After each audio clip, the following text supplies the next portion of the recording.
Decolonial Legal Theology, welcoming Professor Nelson Maldonado-Torres as main speaker and Professor Burnett as respondent. Nelson Maldonado-Torres is co-chair of the Frantz Fanon Foundation and President Emeritus of the Caribbean Philosophical Association. He is also Professor Extraordinarius at the Institute of Post-Social and Health Sciences, University of South Africa, and Honorary Professor at the University of Kuala Lumpur in Durban, both in South Africa. Publications include dozens of articles and book chapters on his main research areas, which include theories of modernity, coloniality, and decoloniality, African philosophy, Caribbean, Latin American, and Latinx philosophy, philosophy of race, philosophy of religion, philosophy of the human sciences, with particular attention to ethnic studies and related fields, political philosophy, particular attention in movement-generated theory, organizing and action, phenomenology, philosophy of psychology, and liberation ethics. He's also the author of Against War, Views from the Underside of Modernity, Duke 28, and La Descolonización, El Giro Descolonial, Universidad de la Tierra, 2011, as well as co-editor of Latinx in the World System, The Colonization Struggles in the 21st Century, the U.S. Empire, Routledge 2005. It's an honor, Professor Maldonado-Torres, to welcome you here at Boston College, and I'll be presenting the respondent later. Thank you and welcome. Please join.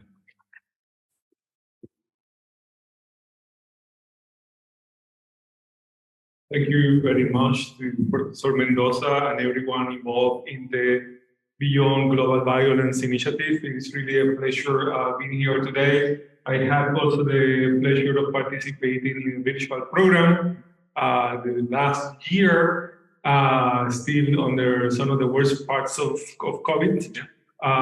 So it's really wonderful to be able to meet you and other of the community working with the initiative here in person and being here. And I wanted to start just sharing a couple of a few anecdotes, things that come very strongly to mind as I am here with you today.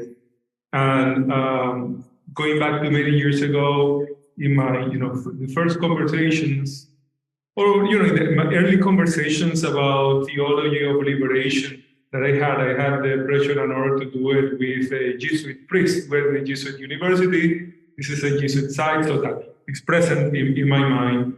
And he, the moment, was kind of directing the Jesuit house in Puerto Rico. His name was Fernando Picot, a historian, and he was directing a program also. He was a university professor, but also one of the foremost Puerto Rican historians, even though his degree was in medieval history, European medieval history, but being in Puerto Rico, he became a Puerto Rican historian and made very profound contributions to that area. But also, he took upon himself to open a program for giving the opportunity to inmates in prison to be able to continue or start the studies from very basic primary studies to university studies, and from minimum security to maximum security jails. And I had the pleasure of working with him. My first experience teaching a college course was in a maximum security prison under his directorship.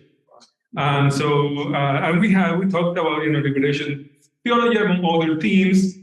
And he told me a story once. I could share it later, so not to take too much time, but about a visit by Ivan Illich to Puerto Rico after what he was doing. But I'll reserve that for later. Also, being here, Stephen Carlos, that I had been in Boston College the last time, maybe like 23 years ago, and or around that time, maybe 24 years ago. And I had recently arrived from Mexico. I was in Mexico for 1 year, and I was working with Enrique Dulce, taking seminars, going in conversation with him very frequently. Then I came here with an entire massive Enrique Dulce library right? And this is before PDFs and all of this, right? So you have to be very committed to so I had all of this material, and when I came to live in Boston, I happened to come to live in Boston, I came with all of that material. And here I connected with one of my colleagues, now my colleagues, Ramon Grosfogel. And he was a professor of sociology here in Boston. He had been before that at Binghamton University with the dean of Immanuel Wallerstein. And he was a colleague of Wallerstein there. And this is when he came from Wallerstein, from there to here. Maria Lugones was also teaching at Binghamton then. But Grosfogel came here. He was a professor of sociology here. And when I came in, we connected. And somewhere in one of these buildings, we were trafficking knowledge. I was giving him access to my Dussels collection, and he was giving me access to his Aníbal Quijano collection. And that was the start of significant, conversations and all that. And that semester, when he was a professor here, he facilitated the visit of Walter Mignolo. This is like 2000. And I had met Mignolo in the year before in Puebla, Mexico, in one meeting that Enrique Dussel had organized there as part of the Mexican and Latin American Philosophical Association. Anyway, so it was here. I remember I was with Walter, with Ramon, myself were discussing Walter's Global Designs book that since then has become kind of a major area of reference in decolonial thinking and so on.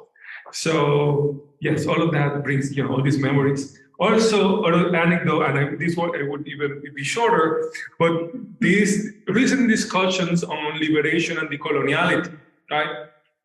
Now are going more into the mainstream, into the theological, if that can, Latinx theology, Latin American theology. There is a volume that was just published, entitled Decolonizing Liberation Theologies. There are some efforts doing this direction. But I remember like 7 years ago, I was in Sao Paulo teaching it was linked to a kind of a school for Christian militants, right? And so Yvonne Guevara was also an instructor, and I remember also a conversation we were having about why decoloniality and non-liberation? What is the relationship between decolonization and liberation? And this is like, 7-8 years now, right? And some of these ideas are now entering into the halls, right? It takes from these cafes and these places to enter into the halls of academia. So it's very interesting and fascinating in a way to see, especially when we were here in 2000 exchanging all these ideas and material.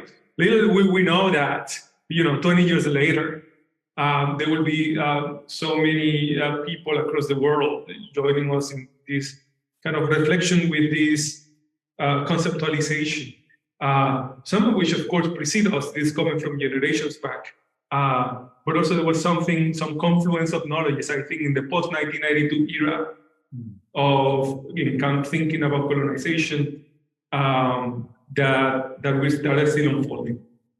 And another reference is this is equally close, perhaps, or closer in time, definitely, to what I'm going to be talking about, which is developing the theme of combative decoloniality, thinking about in relation to liberation philosophy and liberation theology. And I wanted to bring to mind what in Puerto Rico was called the Verano Combativo of 2019, the combative summer of 2019, when a large plurality of sectors came out to the streets, in the context of which took place the most massive march. About 100 people marched, taking over one of the principal highways, manifesting themselves against the governor, calling for the resignation of the governor, and the governor resigning a couple of weeks after that.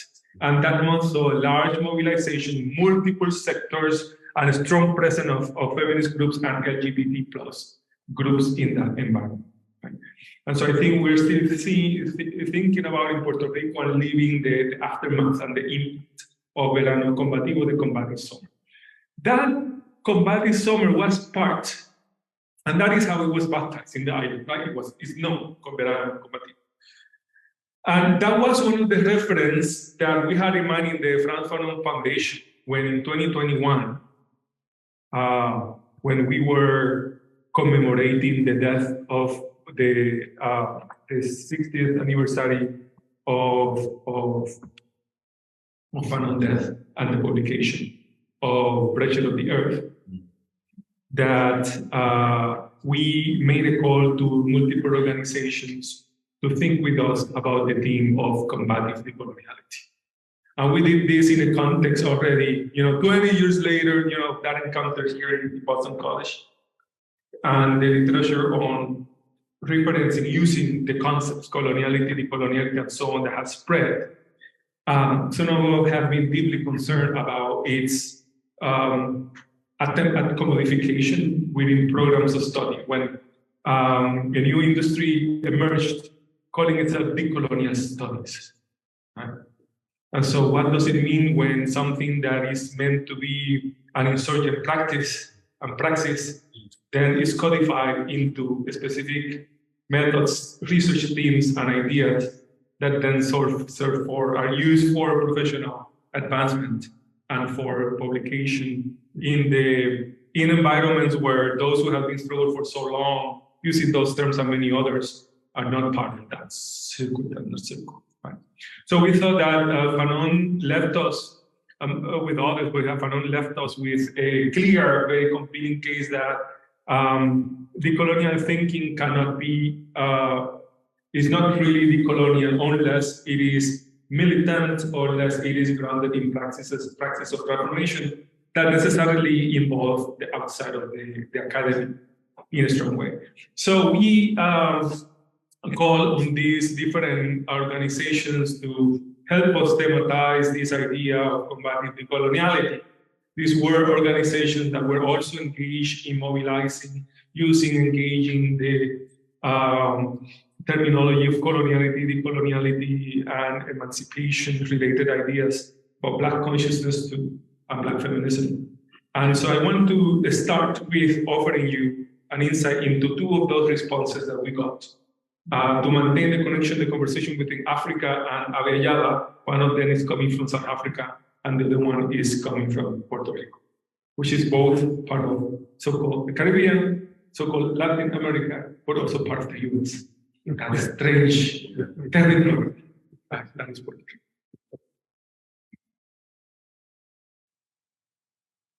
This is the response coming from the Black House Collective in South Africa. It's a collective grounded on Black consciousness and Pan-Africanism, and that has been engaged in decolonial thought in at least the last decade. Dirty disease has scorched us. The condemned chained, traditions wiped out, native language substituted.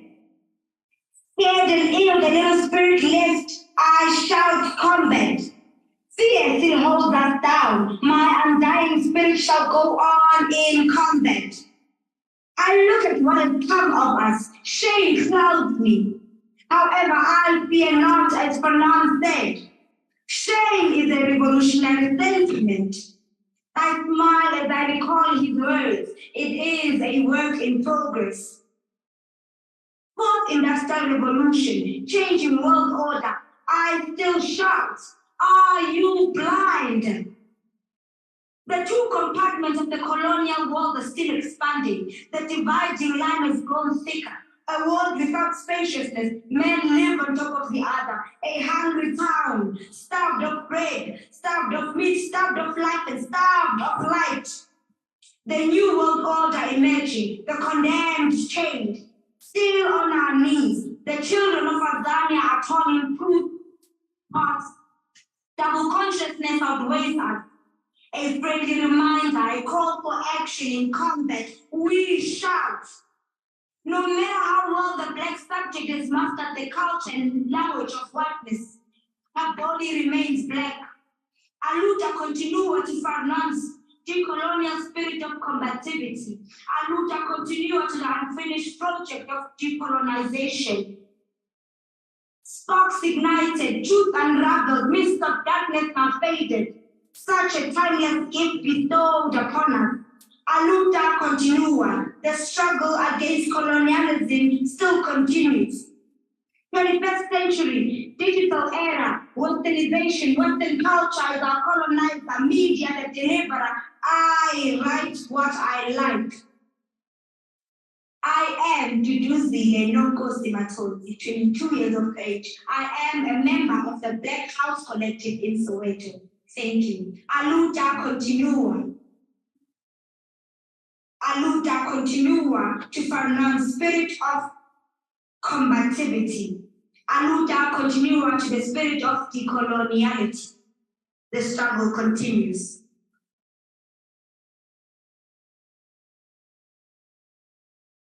And this is the response that came from La Colectiva Feminista en Construcción from Puerto Rico. And the institute that I was directing then for critical Caribbean studies, we took care of providing the caption for that. So it's in Spanish, but you can hear the caption here.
Y aquí le están poniendo poder y poder.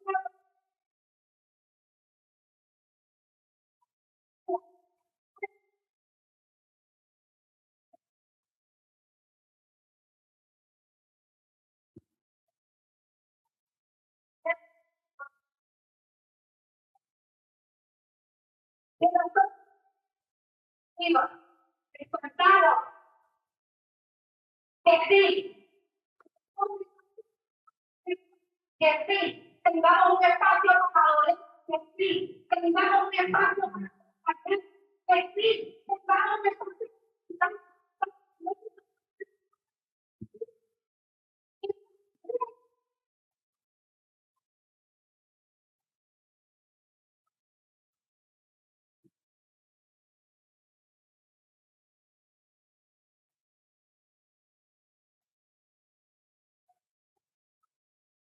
Desde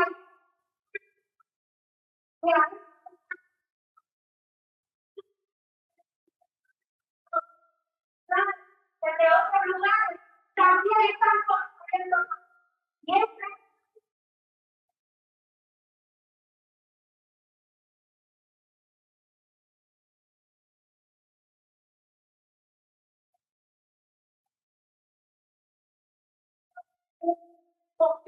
movilicemos y hagamos nuestra esta raza, esta lucha.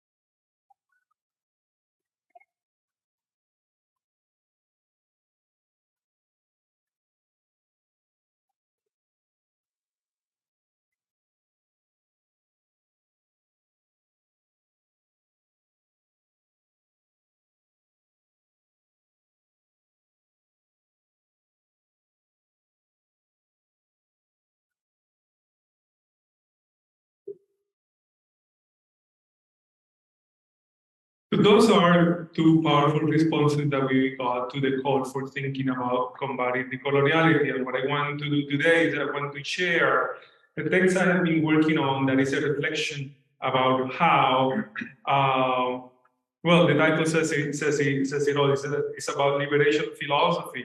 And I added theology because there is some reference to it and the search for combating decoloniality. The impact of the discourse on decoloniality. The impact of the discourse on decoloniality over the last decade has been palpable in a great number of areas of study, including professional fields in colleges and disciplines within the liberal arts and sciences. Yet, the decolonial turn cannot fully take place within the globalized, modern Western liberal university. The reason for this is that at the core of the decolonial turn, there is a dimension that must be contained, delimited, and ideally removed in liberal and neoliberal settings, its combative character. The deactivation of combativity in academic discourses of decolonization and liberation is not new. It has already been long at work in philosophies and theologies of liberation, among other forms of thinking that were originally grounded on or that obtained inspiration from collective movements that challenged the basis of the modern colonial world. Gradually, as they entered the halls of the liberal university and theology seminars, liberation discourses were taken to be less the expression of reason emerging in combat, and more a body of perspectives, approaches, and critical theories to be, for the most part, studied and deployed in academic settings, publications, and debates. In this context, liberation philosophies and theologies largely became areas of expertise represented by middle-class academics with little to no engagement in collective movements for liberation, while combativity tended to be confused with and collapsed into the critique of Eurocentrism and other forms of domination, all within the purview and horizon of the liberal arts and sciences.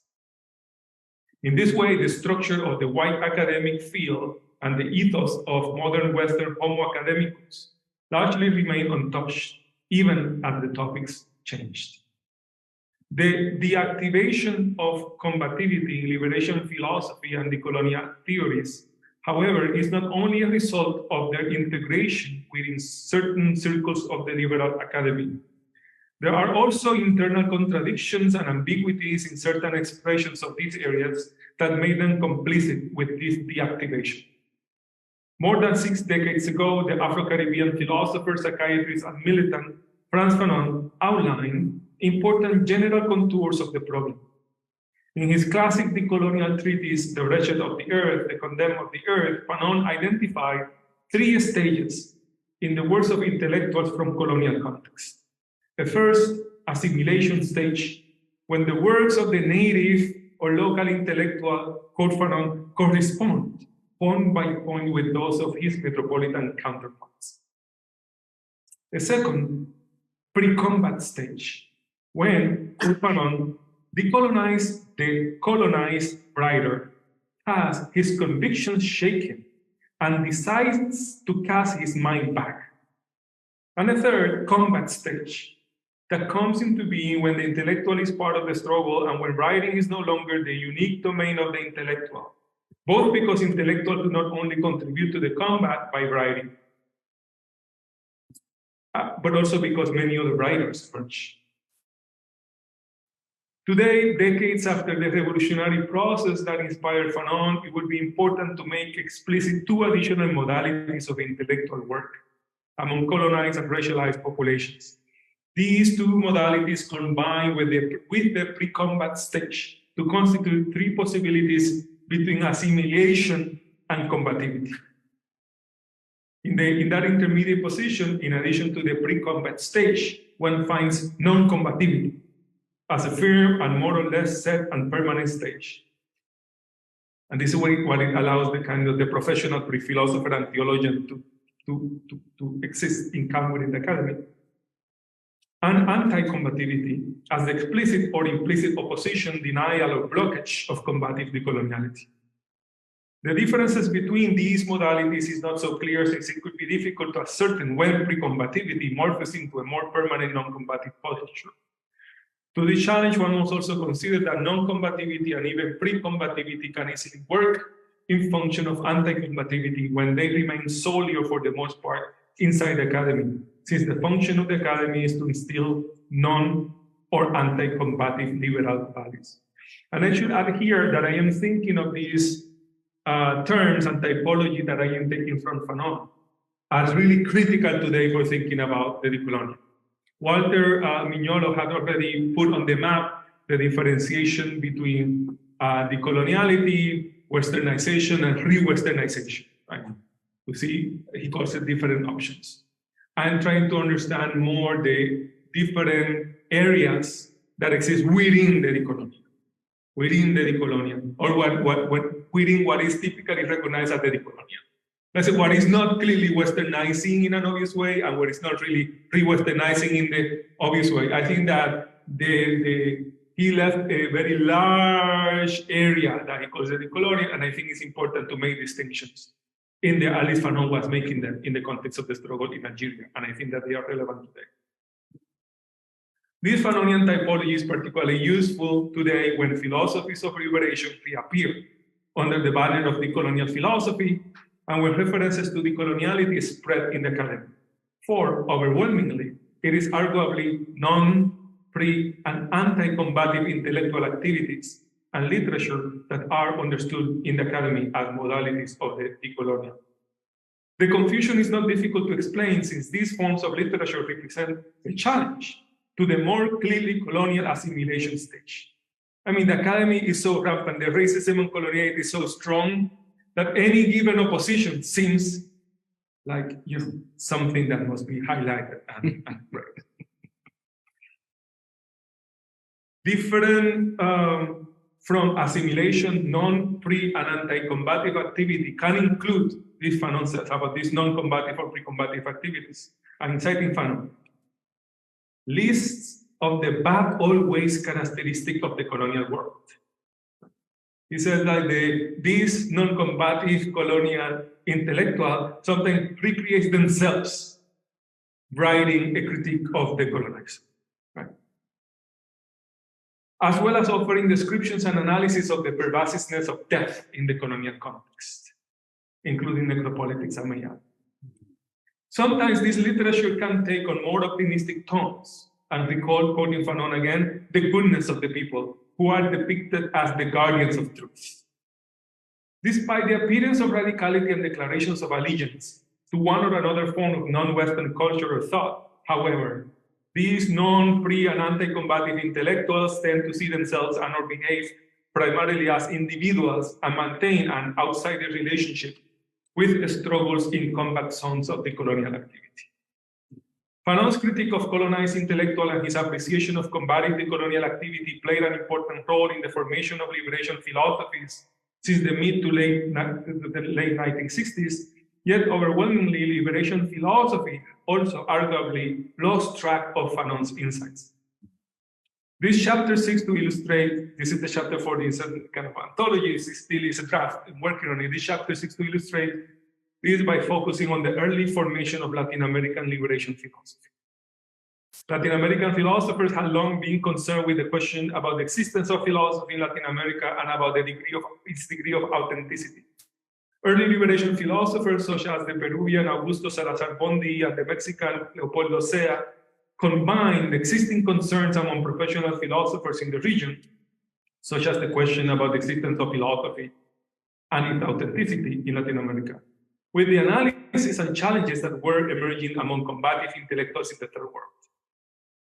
Fanon, and I think I did not delete this in case I deleted this from my presentation today, that in the case of Salazar Bondi and Leopoldo Sea, particularly Leopoldo Sea, both in fact, they, in that moment of the late 60s, early 70s, basically the main philosophical figure that they cite that is a representative of the new attitude of philosophy that is emerging in the global south and that they are embracing is none other than Frantz Fanon.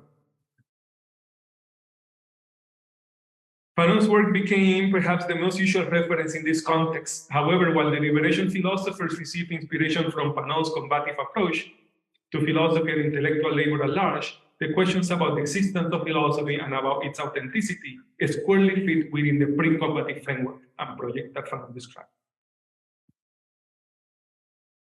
So part of the argument would be that this professional philosophy is still obsessed with questions that are particularly important for mestizo, middle-class intellectuals in the region. But I want to take you to some of the parts of the argument. So, Fanon's account of philosophy and of decolonization, his accounts are highly informed by his view of colonization as global catastrophe. From a Fanonian point of view, decolonial philosophy refers to the forms of thinking that emerge out of combative decolonial attitudes, which are at once practical and theoretical in the combat zones of the modern colonial world. If the modern colonial catastrophe is both systematic and global, then decolonial philosophy is not just one area among others within the discipline of philosophy, but the condition of possibility for avoiding the defect and decadence that Salazar Bondi identifies in academic philosophy. Salazar Bondi himself goes in this direction when he refers to the need of liberation philosophy to identify the sectors that are undergoing the most brutal forms of domination and that are caught in la lucha, in the struggle, to then plug with them. Plug is the kind of the term.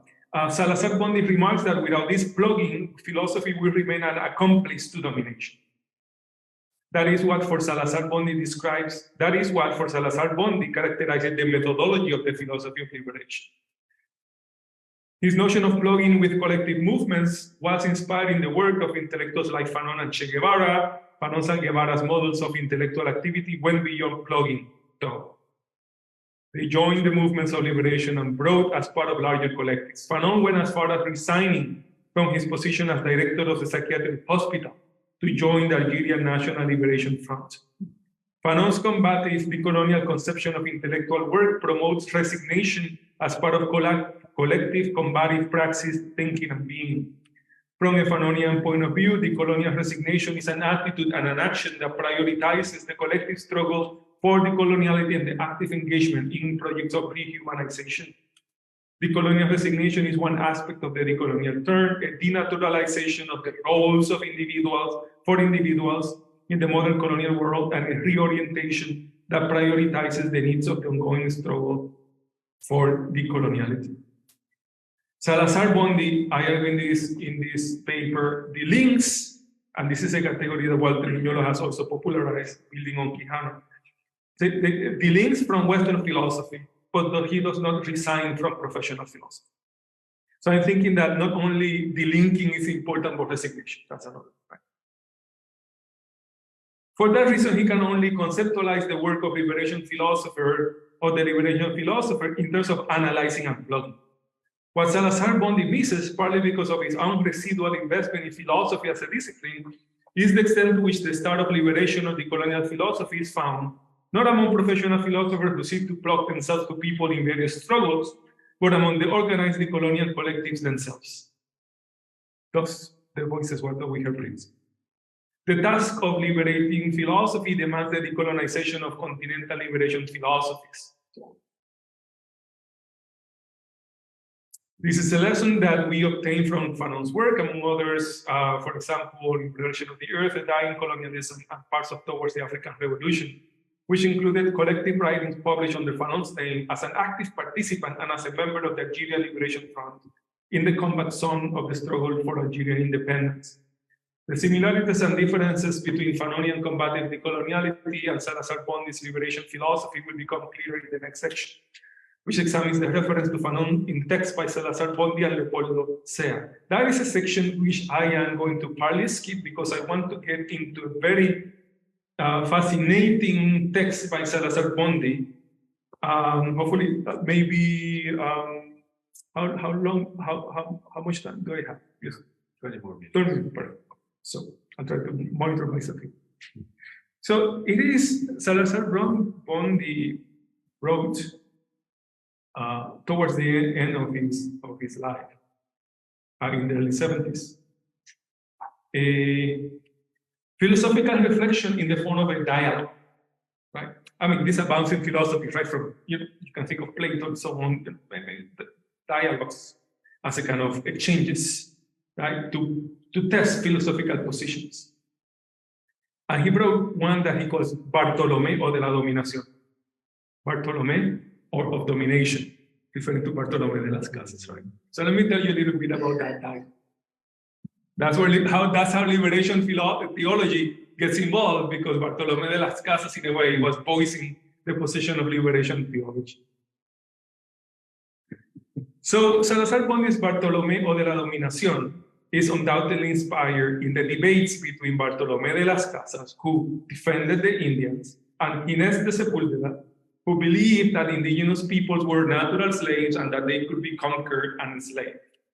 The debate between Las Casas and Sepúlveda took place in the mid-16th century and has come to represent not simply a chapter in the history of modern Western colonialism, but also a staging of some of the most fundamental questions and terms about the meaning of the human in the context of Western modernity. In addition to Las Casas and Sepúlveda, there are two characters in the dialogue. The short version of the debate, there is a short condensed version and the sample version. I'm going to be reading from both. The short version of the debate includes two more characters.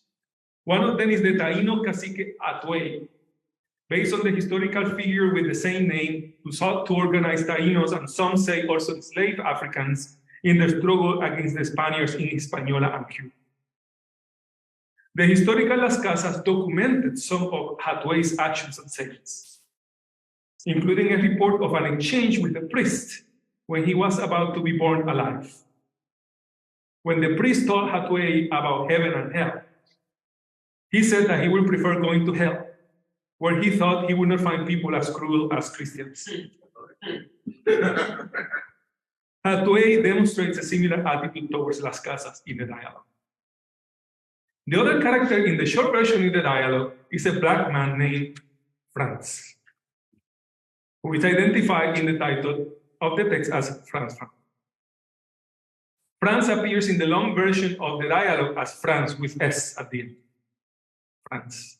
The other characters in the long version of the dialogue are Don Diego, surely based on Cristobal Colon's first son, Diego, who served as governor of the island of Hispaniola. Think also of how the Caribbean is a setting for all of this. And the Caribbean is a region usually is at the, in the margins of Latin America and Latin American studies, right? And sometimes in the margin of Black studies too. The other character in the Don Diego surely based on Cristobal Colon Diego, who served as governor of the island of Hispaniola, and Micaela, based on the 18th century figure Micaela Bastidas, who led a revolt against the Spaniards with her husband Tupac Amaru II, in what later came to be known as Peru. Among Bastidas' roles in the rebellion she helped persuade male and female indigenous leaders to join. Some of this is reflected in the dialogue, where Micaela corrects Hatuey's impression that his indigenous combatants are men. Hay más de una decidida a combatir, and I highlight combatir. More than one woman has chosen to engage in combat, tells Micaela to Tupac Amaru. Asserts Micaela before offering a list of names of indigenous women leaders through the centuries in the dialogue. Micaela does not participate in the dialogue for too long because she leaves the discussion to gather revolutionary forces. For this reason, it is not credible that when Micaela returns to the scene in the dialogue, she's afraid of Hatuey's dismissal of Christianity and sides with Bartolomé's theological approach. This is remarkably different from what happened with the historical Micaela Bastidas, who died as a combatant and who was tortured and killed by the Spaniards. This gap between the fictional and the historical figure of Micaela might not be the most problematic part of the dialogue. One might be the most problematic part of the dialogue, one that reflects the general view of combative women as never completely dependable or consistent. In the full dialogue, after Micaela's initial departure, she says that she's going to organize the forces, the revolutionary forces. Bartolomé notices an emerging figure whom he believes is a cimarrón en fuga, a maroon in escape. The man asserts that he comes to join Hatuey, like this character comes in, which is France, right? He says that he wants to join Hatuey, the indigenous cacique, and identify himself as Franz Oblitas. That's the name that he has now in the dialogue, Oblitas, O-B-L-I-T-A-S, and asserts that he is a man from Africa and America, from both continents. And Fanon was from the Caribbean, and he died in the, as a militant in Algeria, so clearly we're talking about Fanon. While it would seem that Africa and blackness first come into the scene with France in the dialogue, they were already there in some way through the reference to Micaela Bastidas, who was known as a Samba because she was the daughter of an Afro-descendant man and an indigenous woman. The dialogue does not make reference to this aspect of Bastidas' biography. There is, of course, no doubt in the long dialogue that Franz Oblitas makes reference to Fanon, who is identified as such in the short version. As I mentioned before, Oblitas happens to be a familiar last name in Peru, and its etymology is connected to the Greek name Hoplitz, H-O-P-L-I-T-E-S, Hoplitz, wondering I'm pronouncing correctly, H-O-P-L-I-T-E-S, which refers to foot soldiers in ancient Greece. Hoplites were also characterized by being armed with spears and shields, meaning that they were ready for combat. The hoplites' function was to fight in close formation, becoming a mass hoplite phalanx breaking through enemy ranks, citing source. This approach to military combat differed quite sharply with an individualistic model that predominated before the appearance of the hoplites in the late 8th century BCE, one that depended on the individual brilliance of aristocratic champions. That Salazar Bondi uses the last name Oblitas in reference to France, therefore, suggests that he was aware of Fanon's critique of individualism and of the value of collective combat in Fanon's conception of liberation and decoloniality. In the long version of the dialogue, Franz introduces himself as an, quote, executioner of slave merchants and a scourge of magistrates and encomenderos. He also declares that he is, quote, preparing the great combat of the condemned of the earth, who are the only ones with the capacity to build through freedom and every human being, to build through freedom to bring to every human being. For Franz points out that he was claiming his own freedom when he gave himself the name Franz Oblitas, which indicates that he had been enslaved. Upon seeing him and listening to his introduction, Inés de Sepúlveda remarks cynically in the dialogue, "Hi, we have a black philosopher. It's always time to learn," cynically. Right? Franz does not hesitate in replying in a statement that reflects Salazar Bondi's views of the methodology of liberation philosophy. This is Franz's response. "We will definitely unmask the Gineses who justify our slavery with poor reasons, and we will cancel domination from its historical roots. The full dialogue is too long to consider in depth here, but one notable part that appears in both the short and the long version is an exchange between Bartolomé, Hatuey, and France, where France intervenes to denounce the limits of Bartolomé's humanism and to alert Hatuey of a fundamental difference between Bartolomé's consciousness and Hatuey's. France identifies two problems in Bartolomé's posture. First, that he questions the war upon Indians, but justifies the right of the Spanish to govern over them. And second, that Bartolomé defends the Indians and other non-European groups, but only to the extent that they can be integrated to or included in the West. Right? I mean, we know by scholarship on Bartolomé de las Casas that Bartolomé came, some of these positions evolved, you find other kind of more radical statements and so on, but Salazar-Bondi is presenting here as his conceptualization of the liberation theology of the time, voiced by this fictional character, Bartolomé. Whether France's critiques of Bartolomé properly recognize the complexity of the position of the historical Las Casas is not the point here, since the dialogue is reflecting the views of a fictional Bartolomé who seems to simultaneously stand for certain views found among liberal elites, mainstream Western humanists, and liberation theologians. For France, Bartolomé is, quote, at the edge of true science, even though he's unable to advance by idols of his spirit that he ignores in good faith. Salazar-Bondi puts in France's voice an argument about the willful ignorance of the colonizer and about the colonial dimension of his apparent benevolence. France also becomes the purveyor of the argument for liberation / decolonization in the dialogue. One of the arguments that I make, now I wonder if it's here or in something else that I recently written, which reflects on liberation and decolonization, and is calling for a connection rather than an either or. There is an implication between them that I want to cultivate and maintain. That's why I put liberation, decolonization in the dialogue. And quoting Fanon, and the struggle for liberation, the war of the oppressed, this is citing the France, the character in the dialogue, right? Who is voicing, clearly giving voice to Salazar-Bondi's own preferred positions. And the struggle for liberation, the war of the oppressed, is based on this rejection and in the evidence that all the nations of the earth are human beings. Only that, for us, the complete truth of this beautiful formula is this: all the peoples of the earth with their own forms of being are human beings, and the human being is those ways of being. Hatuey goes along and affirms France's reason. When France recognizes the gravity of social, economic, and political alienation, and describes the alienation of basic personality as the most profound, Hatuey remarks, they go together, oblitas, which is why they must be combated at the same time, with the mind and with the fists. The text in Spanish says, hay que combatirlas al mismo tiempo. Right? This is the point that Fanon makes in Black and White Mass, when he talks about sociogeny and about the need to combat both subjectivity, the psyche of the self, but also social structures, culture, and so on and so forth, right? Both need to be engaged.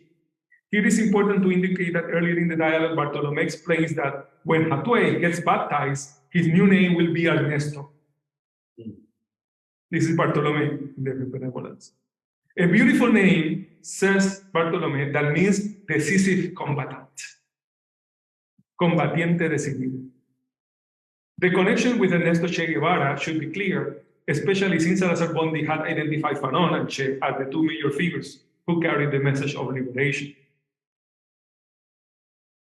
But of course, the question that he wants to baptize, how do I change the name, is also the problematic part. Through the dialogue, France voices ideas that one can find in the first chapter and in the conclusion of The Pleasure of the Earth. In one moment of the discussion, in the long version of the dialogue, Bartolomé asserts that France advances the notion that war among human beings is a natural state, to which France responds, we aspire to the end of combat when humanity is fulfilled. In the meantime, combat is a fact. It's a fact. There is also another important moment in the long dialogue when Bartolomé tells Hatuey that there has always been domination, including within his own people. France put a stop to Bartholomé's efforts to undermine the basis of decolonial combat by telling Hathaway that he, quote, very well knows when and how, in our concrete case, war starts, since he's an actor in it. Like the war of 1492, the long war of the 500, the long night of the 500 years. So we cannot so easily relativize nature of violence and war. Hathaway confirms it.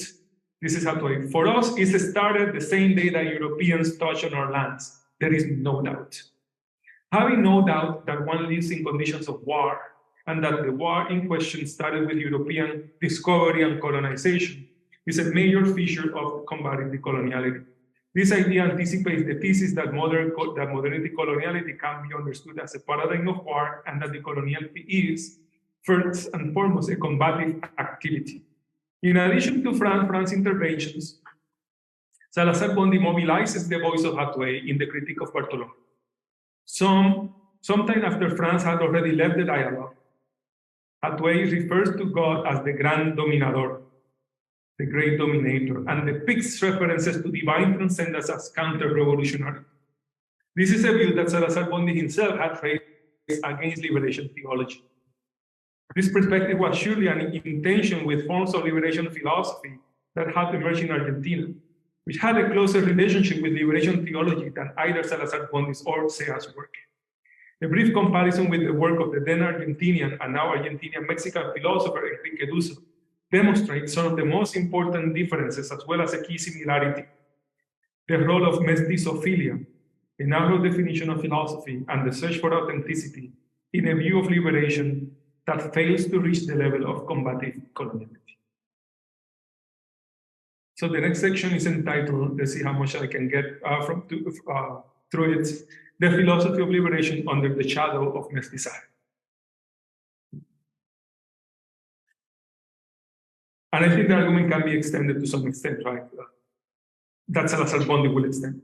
But Salazar-Bondi won't, I will extend. Through his entire philosophical work, Dussel characterized Las Casas as one of the most important figures in the formation of liberation philosophy. Consider that the first volume of his Para una ética de la liberación latinoamericana, for an ethics of liberation, Latin American liberation, published in 1973, starts with an epigraph from Bartolomé de las Casas, Brevísima relación de la destrucción de las Indias. And Dussel identifies Las Casas as the earliest precursor of liberation philosophy in his Filosofía de la Liberación of 1977.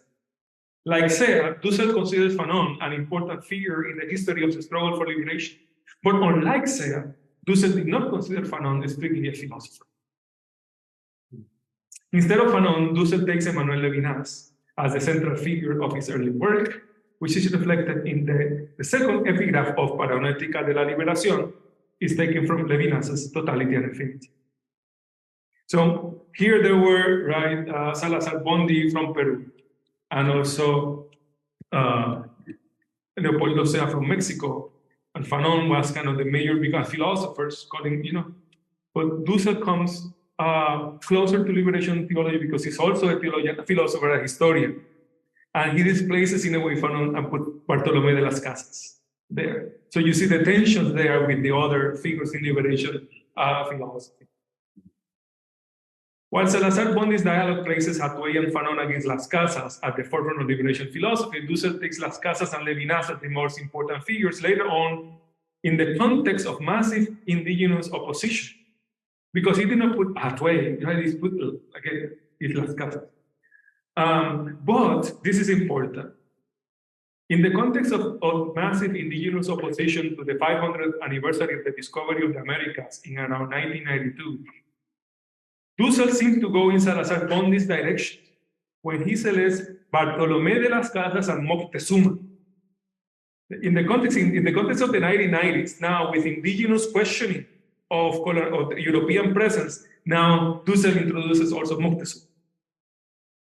As those who, I think in good faith, I think that an effort, right, I'm not saying it's cynical, so it's a kind of a development that is being pushed in that direction. He selects Moctezuma as those who express the highest forms of critical consciousness regarding the evils of the emerging Western modernity.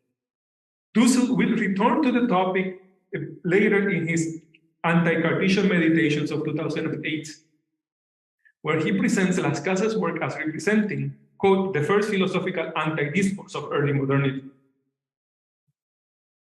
And Felipe Guaman Poma de Ayala, no Moctezuma, as an example of a critique of modernity from radical exteriority. That the categories of otherness and radical exteriority were part of Dussel interpretative framework made clear that Levinas's thought remained very much central. Salazar-Bondi's fictive dialogue anticipated Dusser's explorations of the forms of consciousness that were generated out of the discovery of the Americas, and the globalization of the institutions and modes of thinking that emerged or were solidified in that context. There are several notable differences between the approaches, in addition to the style and genre, between Salazar's position, Salazar-Bondi, and Dussel. One of them is that Salazar-Bondi's references to Atuey, Fanon, and Diego indicate what could be interpreted as a higher appreciation of the dynamics that took place in the Caribbean for understanding the formation of modern colonial and decolonial consciousness that Dussel, who focused on continental figure from what became later Mexico and Peru. Mexico and Peru had been major sites of urban indigenous life prior to the arrival of the Spaniards and were made into pivotal centers of the Spanish Empire. The Caribbean went through massive destruction of indigenous life to the point of near extinction in some areas, which led it to become the first site of enslaved African population. So in a way, Salazar-Bondi is paying attention to the Caribbean, also explain why then Fanon cannot miss Fanon being that important, that integral in the dialogue. The question of, there was some clear recognition about the question of blackness there, and that you don't find right there in Dussel when Dussel is thinking about the early modernity. Salazar-Bondi's dialogues evoke these connections between indigeneity and blackness in the Caribbean by placing Atuey and Fanon in the dialogue. The connection between blackness and indigeneity is also manifest in the selection of Micaela as the third major critical voice in the dialogue, since, as I pointed out earlier, the historical Micaela Bastidas was referred to as a Samba, a mix of African and indigenous descent. Dussel considers indigenous people and enslaved Africans the first two visages or historical groups among the colonized in the Americas, but he reserves a special place for mestizos. In the Invention of the Americas text, Dussel approaches mestizos as the only new population group in the Americas after the discovery, and as the one that, quote, represents what is unique, positively or negatively, to Latin American culture. The mestizo, Dussel adds, quote, is responsible for building Latin America, Luso-Hispanic America, Hispano-America, Ibero-America as a cultural block beyond mere geography. The original text in Spanish makes reference to la cultura propiamente latinoamericana, properly Latin American culture, which echoes concern with cultural authenticity, and to the idea that this culture will continue to be built, he called en torno al mestizo, around the mestizo. Dussel reproduces here a mestizo-centric perspective, even as he is aware of the contradictions and tensions within mestizo society and culture. His view of mestizos and their historical protagonism has implications for the roles that non-mestizos should expect to have in Latin America, which contradicts the views of a great many Black and indigenous organizations through Aviala. Dussel's view of mestizos and about the contemporary relevance of indigenous political movements may have started to change after the Zapatista revolt of 1994. He has a text that came out in 1994, a reflection about what happened, Sentido ético de la rebelión maya de 1994 en Chiapas.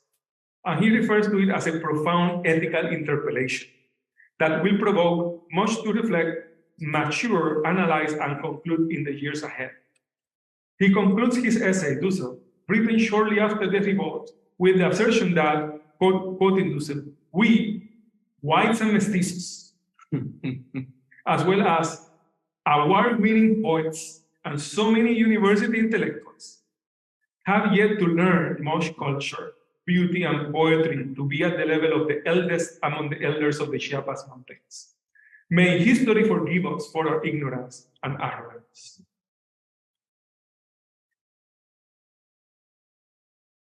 Challenges, I'll read just a couple of more paragraphs and close. Challenges to mestizaje are by no means new or recent.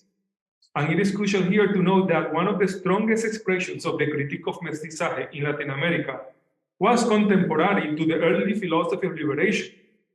I'm referring to the Indianism catechism of the Bolivian thinker Fausto Reynaga.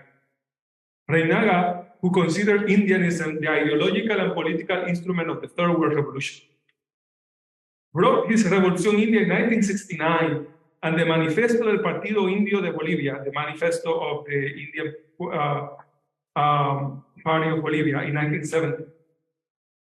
Bolivian Indianism is a political, cultural, and intellectual revolution that aimed to counter the coloniality of mestizaje and to overcome the limits and violence of Western civilization and culture.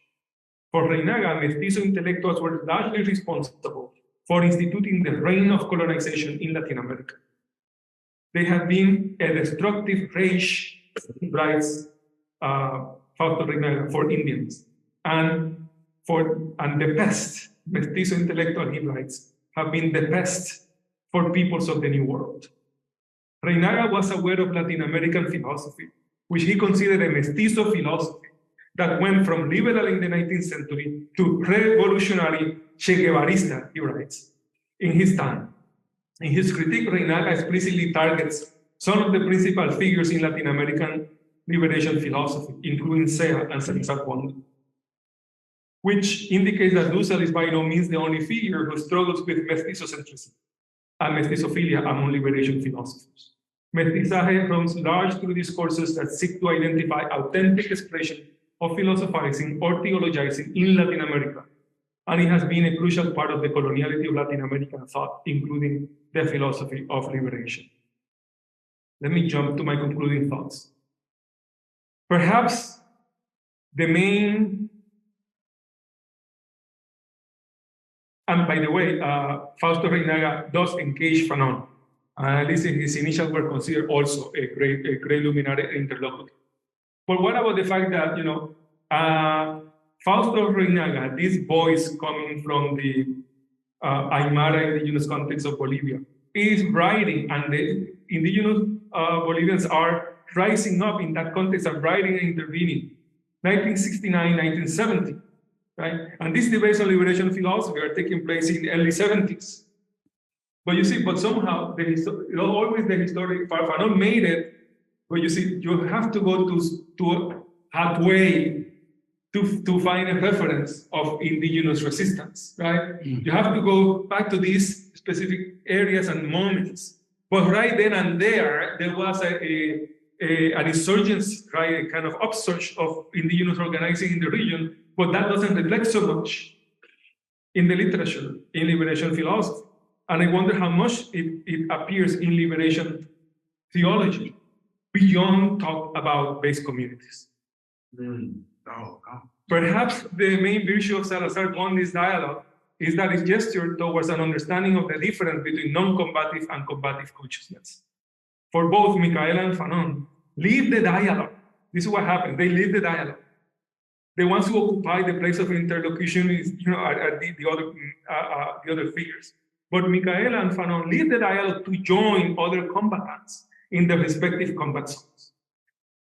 Particularly illuminating on this point are Franz's last words in the dialogue, just before he leaves. He says, "I live from where I came. I should continue preparing the great struggle. But I will always be with you until we find ourselves in a decisive tomorrow. With regards to today's combats, I leave you in the best shape, ready to continue advancing toward liberation." That's what Salazar Ponce has Fanon saying in that context. And you wonder, would Fanon really say that? The passage points to the difference between the fictive semi-academic zone, where individual characters engage in a debate, and the combat zone, where the intellectual is no longer solely an intellectual and fully participates within a comprehensive struggle. I did have other consequences, but I leave it there. Thank you for your attention.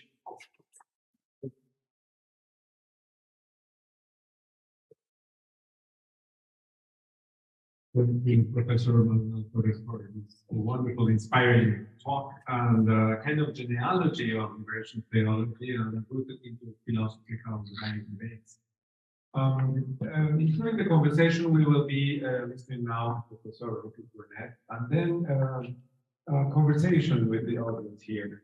If somebody would like also to include some questions in the slides, please join us in that way. Rufus Burnett, Professor Burnett is a native of London. Burnett earned his PhD in systematic theology with honors from the University. He's an assistant professor of systematic theology at Fordham University in Bronx, New York. His research focuses on the sonic, spatial, and embodied realities of the Christian education. Burnett's constructive theological approach to systematics looks to expose the theological insight of people that respond to domination through the creative use of cultural production. His latest text, Decolonizing Revelation, a spatial reading of the blues, engages the cultural production of the blues as an option for the link of the Christian imagination of revelation from oppressive foreclosures within nationalism, US Christianity's race, class, sexuality, and ethnocentrism. Welcome, Professor Burnett. Please.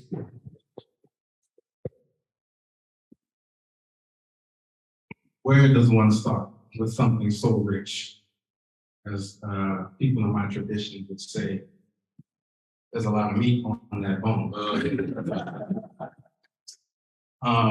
But it's good to be back. Dr. Maldonado-Torres, we met almost a decade or so, a little bit more ago, at the Caribbean Philosophical Association in Trinidad and Tobago. So it's really good to be back again. Then I was a struggling graduate student trying to figure out all of this stuff that you were talking about was going on in 2010 in Boston. I was trying to read and sift through all of that as a grad student. So many things struck me about your presentation. The one thing that sticks out the most is the mestizaje and how it influenced or limited, in some sense, Dussels' work. And so my comments are kind of situated there, because as you started the presentation with the voices of those who are engaged in combat, I wanted to think through the connection you make between academic professionalization and how it usurps decolonial theory for the purposes of professionalization. And so 2 points there. The first one is the state of the university and the threat within what could be understood as the Eurocentric notion of the humanities, or the dominant notion of the humanities, and how there is scarcity as humanities departments as a whole, particularly in the US, are looking for funds, are worried about their security. And so this sense of scarcity is in some sense heightening the fault lines between liberationist methods and theology. Before we get to the decolonial methods and theology, it's already heightening the fault lines, and insofar as the kind of dominant voices from liberation that are focused on, as you say, in other words, a particular type of secular, a particular type of secularization of the threat to theological discourse, and how liberation theology did well to kind of think from the margins, think from perspectives of poverty, think from, as you say, Las Casas here. But how does that situation, I know you've talked about it before, but how does that situation challenge and put pressure on the anti-combative, the pre-combative, and the combative? The second part of that question, or the second part of my reflections that come to mind, is Aníbal Quijano's notion of homogenization in his work on coloniality and power in Latin America, where he talks about how homogenization is central to democratization. And the mestizaje or the mestizo bias that you articulate as functioning in Dussel is using that notion of race or racial belonging or nationalistic being to engage in a type of homogenization, such that a kind of nationalized identity can persist. So that's my first reflection there. How does that connect to Anibal Quijano's notion of homogenization?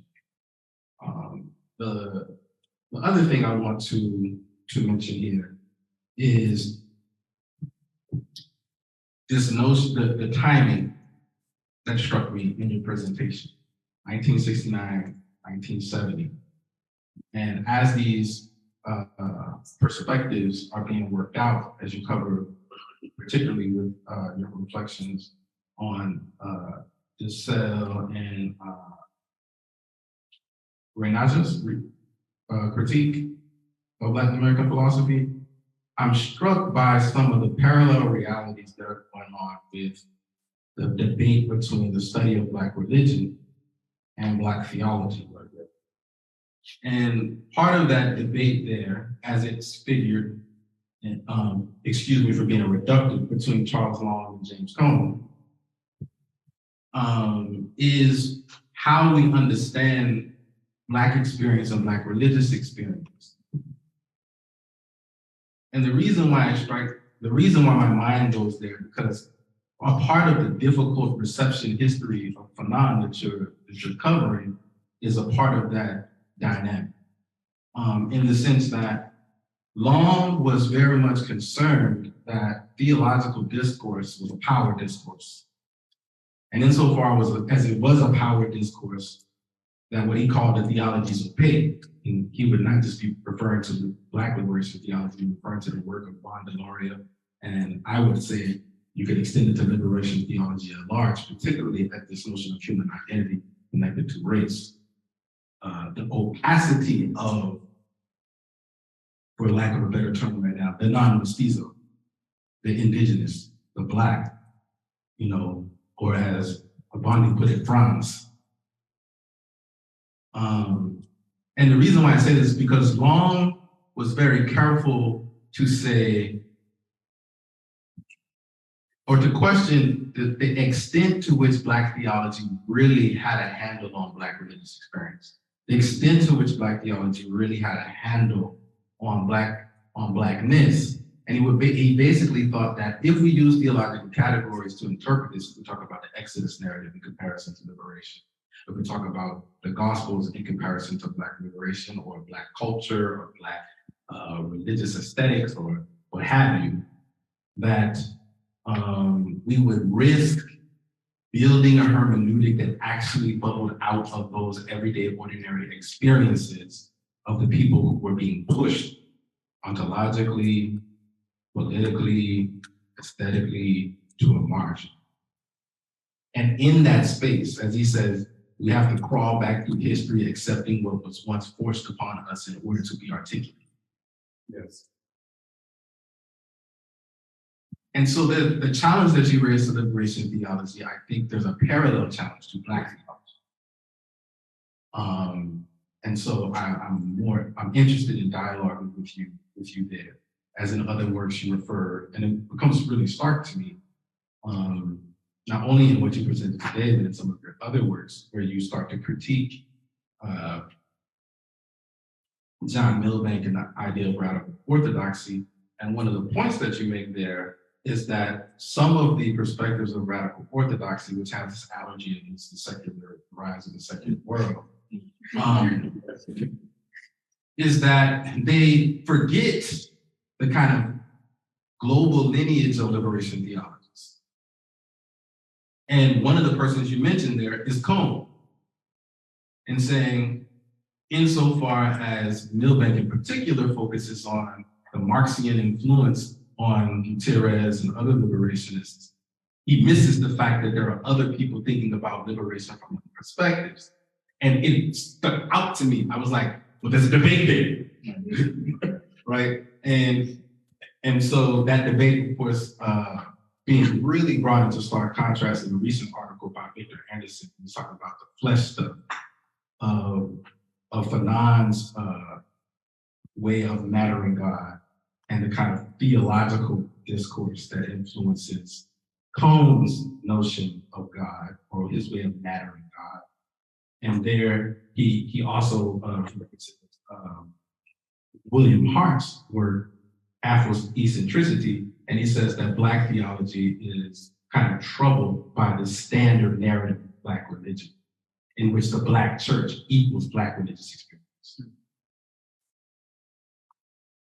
And as you talked about Fanon's perspective on religion in your work, I think that also bodes well here for us to think alongside. So not only the combativeness, but in addition to the combativeness and actually framed in the Fanon's notion of combativeness, or combative decoloniality, as you call it, where is the religious perspective? What room is there for the religious perspective in that combativeness? And so I'll end my remarks there. Here.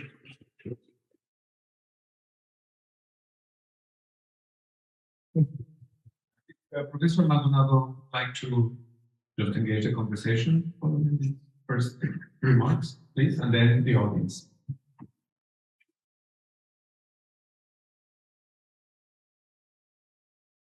Thank you so much for the generative questions and reflections, Rufus. It's a pleasure to be in the dialogue with you today and be continuing here. Let me say something quickly about three points that I heard on my side. One has to do with the state of the university. And you were talking about how the conditions of the humanities today that are being pressed, particularly by neoliberal logics, right? Because they are not productive enough, efficient enough, they do not contribute to the economy enough, and so on. However, I think that the humanities have also been the refuge of liberal whiteness in the world. Yes. And sometimes these conditions kind of, particularly white liberal, not only, but particularly, would expect everyone to come to the defense of the humanities, right? To defend the order. I am actually working right now another draft of another chapter will come out in the book, maybe in the next few months, that I made the argument for abolishing the humanities. But abolishing the humanities is not about abolishing reading, writing, right? Those are the human activities that have been, the humanities have been codified in particular ways. I'm talking about that umbrella conceptualization, that way of thinking, of separating, this is the humanities, this is the sciences, they belong to this other part, right? About that entire corpus.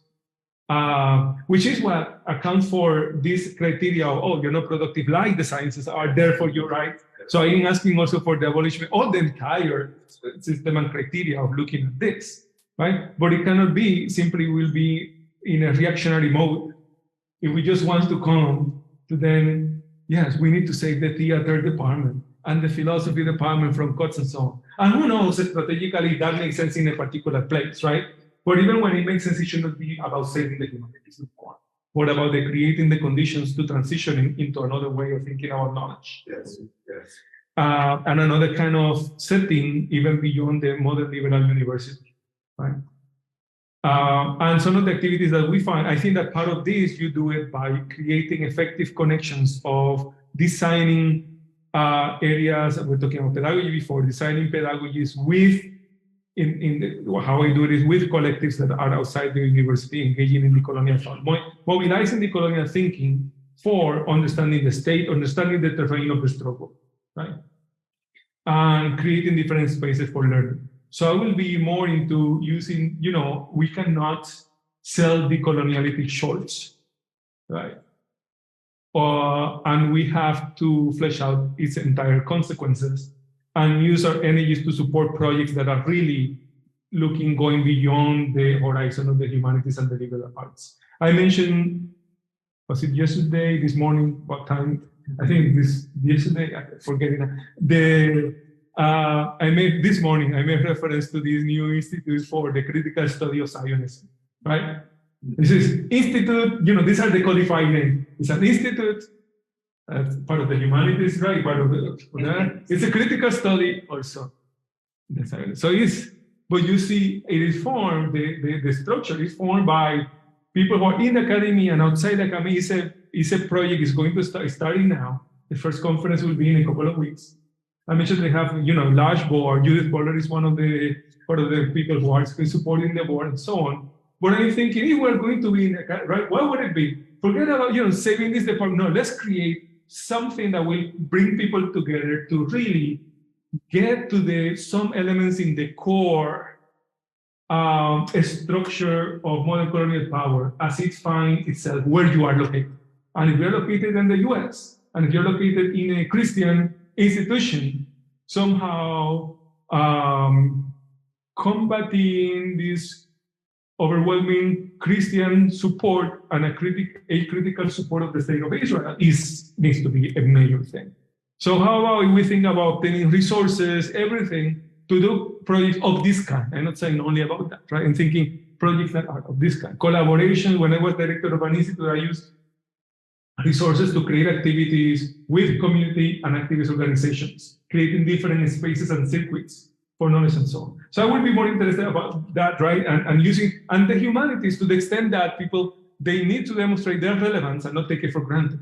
And they need to demonstrate it by seeing how they participate in these processes that question the very idea of the humanities as the necessary last goal to maintain, right?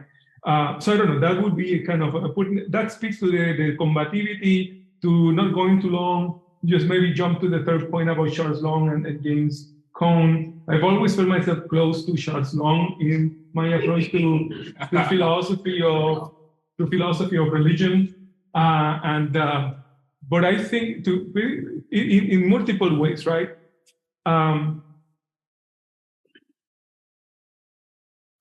But I think that there is something, and you were pointing to it, this combative element of what Fanon was bringing. Even so, you can raise questions to the category of Black religion, under co-opted or taken by Black theology, right? The theologization of Black religiosity. But also, I think the very idea of Black religion is also a problematic concept, as theology is too.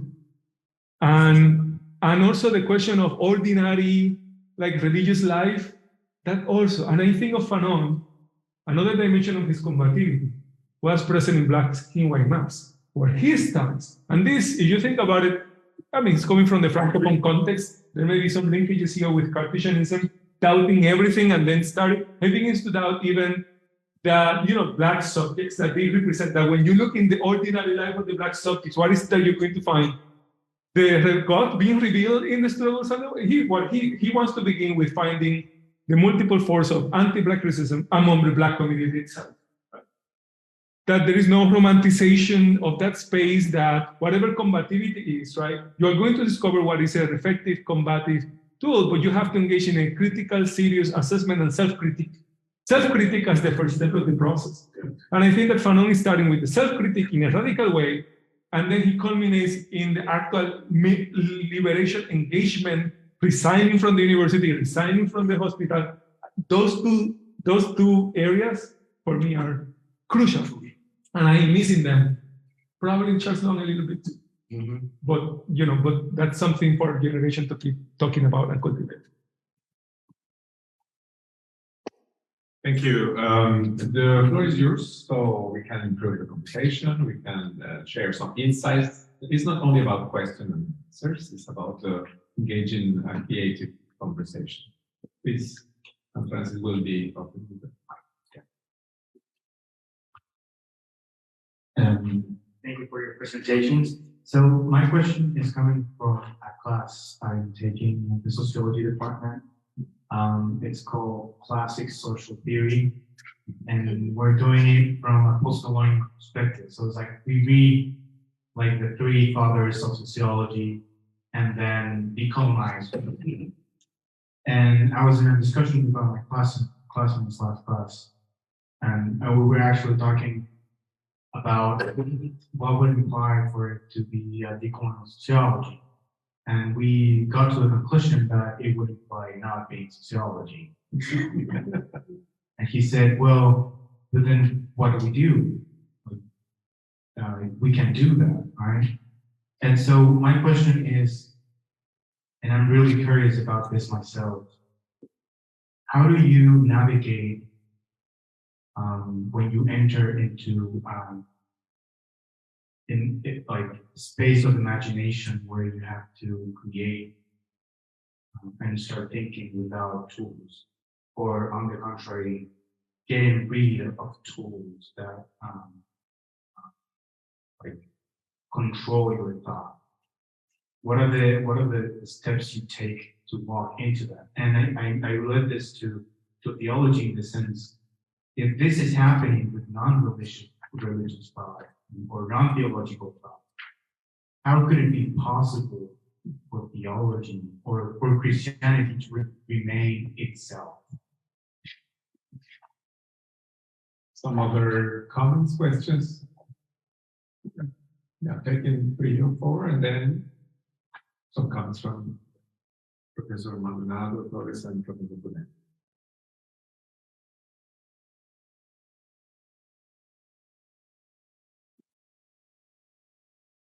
Hi. Oh. And I have something sort of a comment, but hopefully it takes shape as a question. I'll try to be brief. About the irony of this sort of decoloniality in the academic spaces. And I was talking from my perspective of thinking philosophy. When I started in philosophy, some of the things we're reading now were considered to be so on the fringe that you couldn't even study. And now, if you're Black and you're on the market, people expect you to come with those perspectives. So like Fanon in the early 2000s was not considered a philosopher. And now if you're a Black candidate, you're expected to come in with these radical critiques of the academy itself as a position to be in the academy. And so as a Black philosopher, you don't really offer theory, you just offer critiques of theory. And so the university has sort of usurped and taken in radicality as a way of de-radicalizing. Yes. And then so you have this sort of moment where you think, well, what is the outside of the outside? Or is there an outside of the outside? It's always going to be brought back in a certain kind of way, and it's sort of hoisted on to those spaces that are supposed to be radical.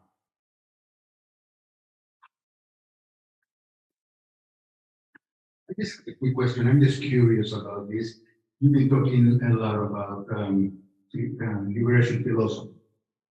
And I'm just curious to hear what you think of Ignacio Ellacuría and why he has not come up in your conversation. Probably a last comment or question?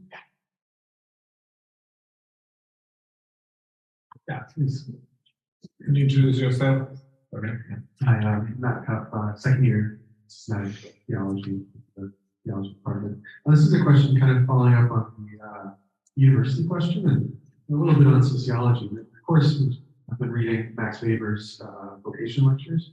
He talks about the role of the academic. And he was writing these in like 1918. Seemed really prescient. Basically, he's saying that this is 19, saying that basically, because of bureaucratization of the university and social sciences, we're starting to see the emergence of niche kind of fields within the academy. And he's also noticing even then how those who are drawn to the academic life are sort of almost trying to enter into that space as like prophetic figures, as a space of social critique. And he sort of questions that. He's asking, well, what about this institution? What makes it the appropriate place for like a social or political critique? And then he kind of comes back to say, well, you know, don't come here for political critique, actually get involved in politics. And I'm just wondering, like, how does that connect this idea of data academia, or the role of like intellectual in sort of thinking through political thinking? Sorry about the microphone. Thank you. Yes. Thank you for this first set of questions. If you want to, do you want to respond or make some comments? Please go.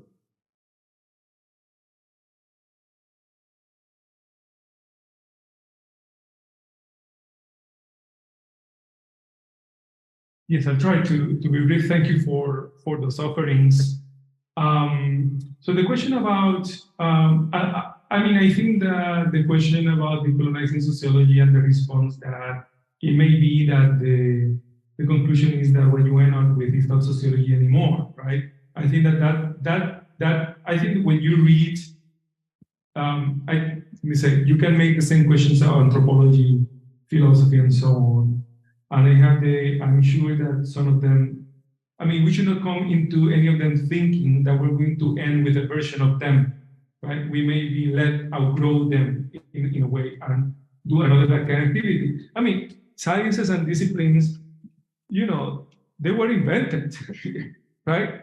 They were invented. There's nothing that says that they must always be named with calling in the same way, right? So I think figures like Fanon, for example, when you read Fanon, to take him as an example, there are elements of analysis that are sociological, psychoanalytic, philosophical, anthropological, and so on. But he's not just doing study cases, or he's just not doing surveys of people, right? Well, he's doing something. He's using multiple tools, but he's something else. And he was this actually. I took the point very strongly from an Aymara intellectual who works on Fanon and Reinaga, right? And he insisted, no, but Fanon is not simply another form of intellectual activity to speak to, or theory.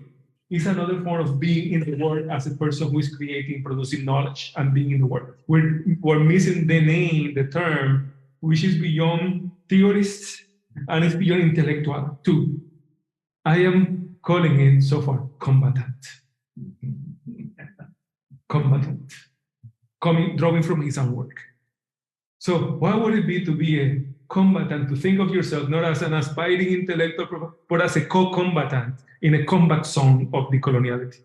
How can you become an effective combatant? What are the kind of things that you would do? Some of them may be recognized as intellectual work, but you see also, Weber, you're coming from a context where people are, the German universities getting reorganizing all of knowledge and areas, and the idea of the professor, the scientist, the intellectual who would interact with the state and with society. We're talking about the dismantling of all of that. So we need to devise new categories to think about this. And I think that to connect it to the question of, yes, now someone like Fanon that has now become part of the kind of expected area of knowledge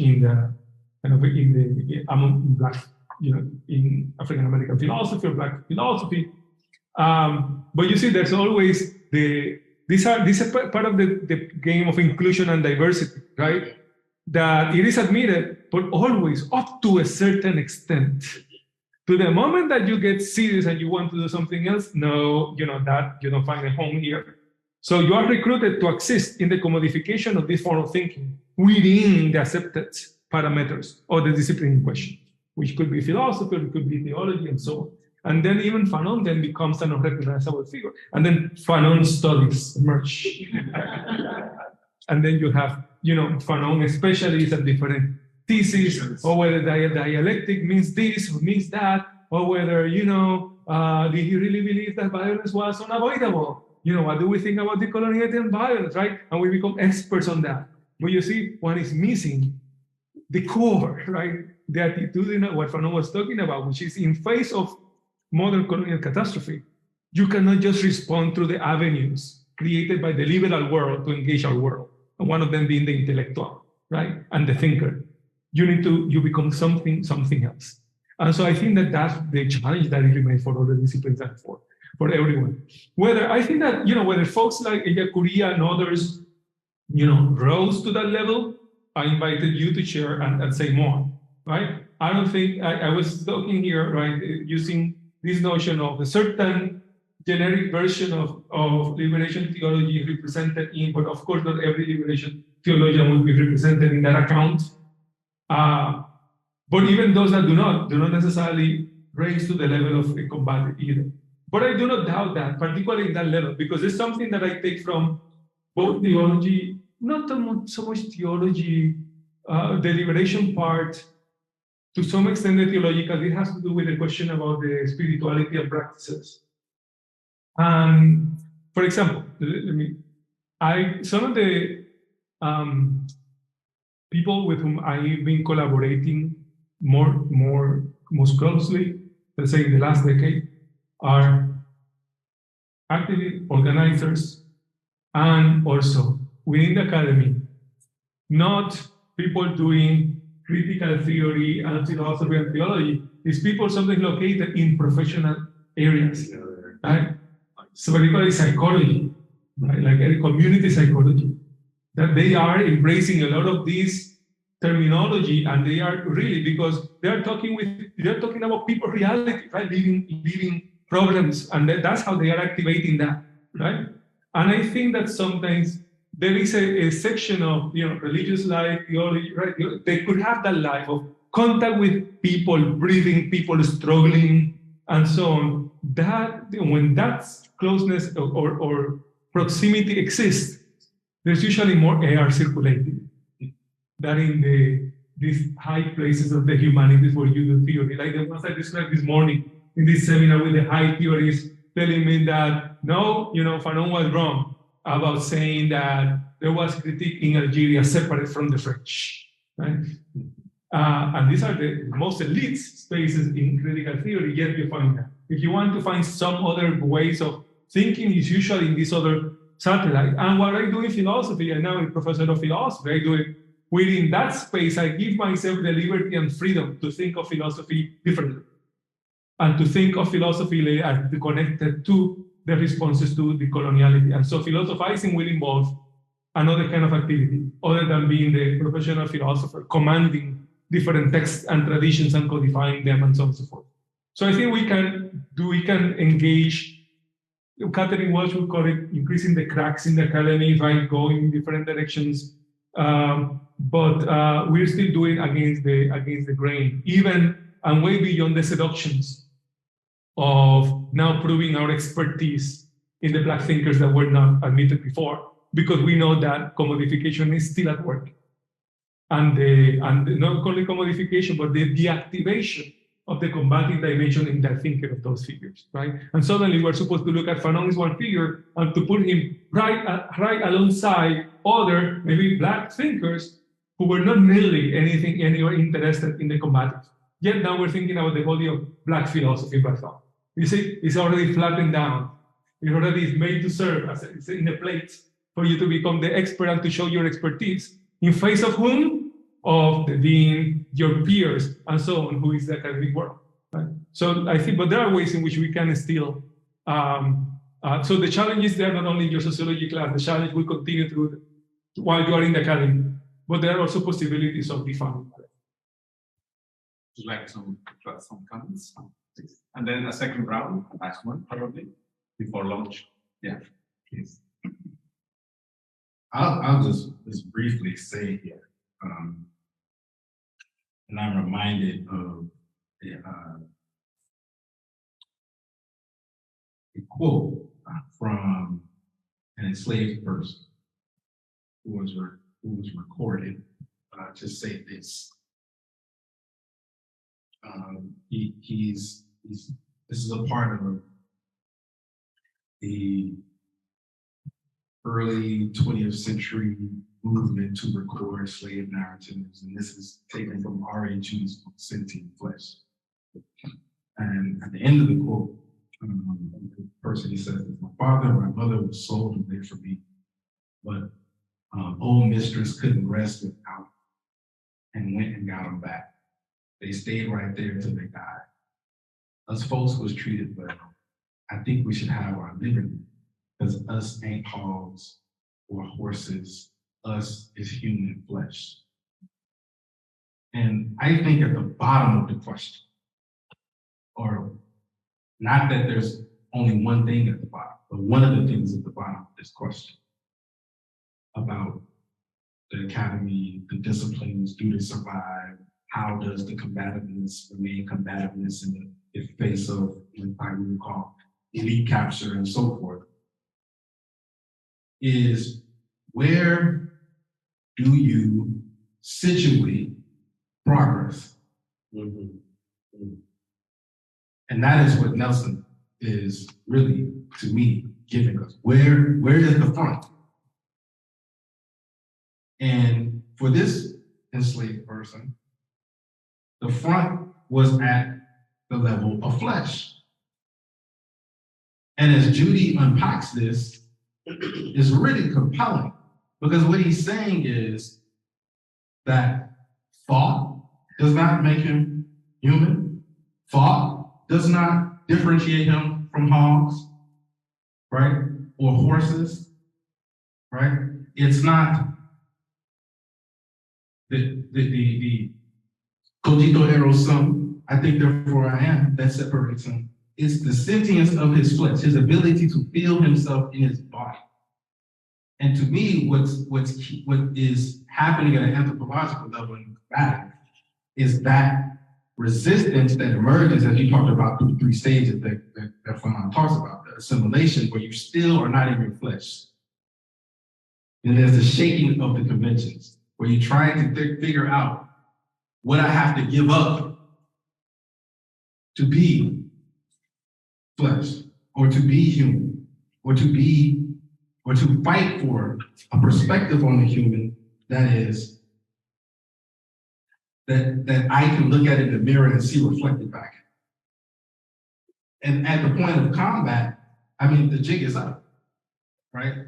But without some, I think what's important about this is what we heard in the beginning. We heard drums, we heard chants, and that sonic reality, similar to this slave's break with the chain of being, and not saying it's my soul that's going to save me, it's my flesh, as Judy will unpack it. That's radically different from any type of theological discourse I've heard. Okay. So I think that the answer is, as one activist says, Rufus says, you got to put your finger where it hurts and think from there. Thank you, Professor Burnett. Second round of questions and comments, please. It's open. There is a question from the Facebook live stream. Laurel Potter asked, I'm curious what spiritualities Nelson sees breaking through in zones of combative decoloniality, if any.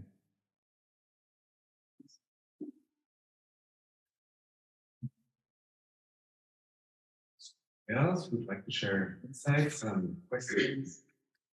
Please. Will you introduce yourself? Oh, I'm Nathan Woodhouse, a visiting assistant professor of race and religion at College of Holy Cross. I want to talk to Burnett. I would love what you have to say about Cone, and I'm thinking about like you mentioned that Taiwan was constantly captured. It seemed really clear in Cone's first two works, Black Theology and Black Power, and to an extent when he systematized it, that he was thinking very radically, that he was trying to triangulate between Malcolm X and King and James Baldwin. We're going to get to that piece later. And I wonder if you think that his then position that he took up at Union caused this sort of, neoliberalization of this thought, that then caused him to not be as radical. I mean, he's so fiery, so combative. My students read him, they're like, he seems angry. He's angry. He's angry. And it doesn't go away, but it feels sublated like later in some later works. So I wonder if you think that his position in the university stole some of that away. I don't want to say that he was not, did not have agency over his own thought, but I do wonder about that. Well, where is radical? There is somebody else, yeah, please. This is a thought that I want to be a question, so if you can hear it as a question, that might be more useful. But I'm just thinking a lot as you all are talking about my training in peace studies, which is a problem-based, movement-based academic field, blah, blah, blah. And in my PhD program, most of us had come from some sort of activist or at least NGO sort of space. And I myself had a career in the NGOs, left it because the kinds of practices I wanted to do weren't happening. I wanted to be in a more intentionally learning focused environment. And so in the peace studies realm, we had organized dialogues for months around what does it mean to be a scholar? What does it mean to be a practitioner? What is it to be a hyphenated scholar practitioner? And how do we do this responsibly? And how are we disrupting the academy, right? Again and again. And part of what I think gets left unsaid is that there are goods in these multiple spheres connected to different kinds of practices. And it's important to appreciate and critique at the same time. And so knowledge is in all the places. I'm not saying that knowledge lives in one place, but I think there are different practices. Like my students come to the class to learn things that they don't know how to do. And it would be wrong if I pretended as if I didn't have something that they didn't have. That's another reinscription of power to say that we all just have it all and we can all just be on the same plane. That's not true. And when people are suffering and they ask for help, they want something. They're not saying I have everything. They're saying I have something, but I don't have everything, right? So how do we think maybe in terms of practices that are different as opposed to always thinking of who's central and who's left out as if that were the best way to think about distribution of people and strengths? Thank you, Dr. Maldonado. I find it very and so this is the position from which this question is. Passing on one of the things I worry and think about, see what you think. Is there in this, I'm thinking about the elusiveness of the colonial project, its capacity to camouflage and hide in relation to being combative. Sometimes there is a clear path to combat that, and sometimes I can't see it. I'm having trouble imagining practices that will get there. One of the ones that almost defeats me is the issue of debt, international debt. Ways of beginning to combat that are not it's just a moment thing when the G20 are meeting, but that are sort of a lived way of being that poses this realities. I guess the question, I hope you're hearing the question, right? As I said, is the desire is to be trans and to do this kind of work that's combating. Sometimes it's hard to see that. And I think it's in the nature of the colonial to make that hard to see. How do you think about that? Yeah, probably the last one, Byron. Then so thank you so much for your presentation. I was thinking along, I too, peace studies and law and religion and other things come into my mind. But I'm also I'm the human resource officer for a reserve unit, so and study military science. Sounds crazy. But there's actually, there's so for a lot in my mind, a lot of this, I'm like, wait, combat, war, these words that we're using and throwing around, they themselves are colonizing practices. And part of the colonial project of like thinking this way. So I'm kind of in the like, how do we get out of this? Like, is there even such thing as a combative decoloniality? How can those two phrases work together in a larger reality of how war and war making and combating and antagonism and otherism like works. Of course, in my own spirituality, I go to my own ancestors, you know, and would love to, you know, study more, lay down all of that stuff, and just be Respondant, and just be in my flesh with other human beings who are flesh as well. But yeah, I'll leave that there. I'm just wondering whether this is even if we may need to think more critically about a combative decoloniality itself as a possibility. Thank you, Byron. So please, Maldonado, and then Superintendent. Let me start this then. Okay. Good choice. Not because it's me, because we probably some time to ruminate on what has been said. So rich from the audience. Where does one start? The quick thing about COLLOQUIUM, because insofar as that is kind of somewhat tangential to the debate that I brought, his name, I'll just like it. When you refer to COLLOQUIUM's radicality, it made me think immediately, what rubric do we use to measure radicality? Mm-hmm. And, you know, it occurs to me that what COLLOQUIUM was trying to do was trying to construct a theology in some ways. His anger was at how whiteness made it difficult or rendered invisible the unique witness to God's presence in history that expressed itself in Black life. When Long reads back at him, he basically says, why do you want to use theological discourse to do that? Why not some other orientation towards the divine, besides what is already and always the case in theological discourse? And so he thought that if there is a such thing as Black theology, and if we're going to go with something called Black theology, he used the term himself, theology is opaque, that it should be a deconstructive mode, and not it should be deconstructing what he called the power discourse in theology, and weakening it with respect to its own power. I don't know if union is the reason behind that or not.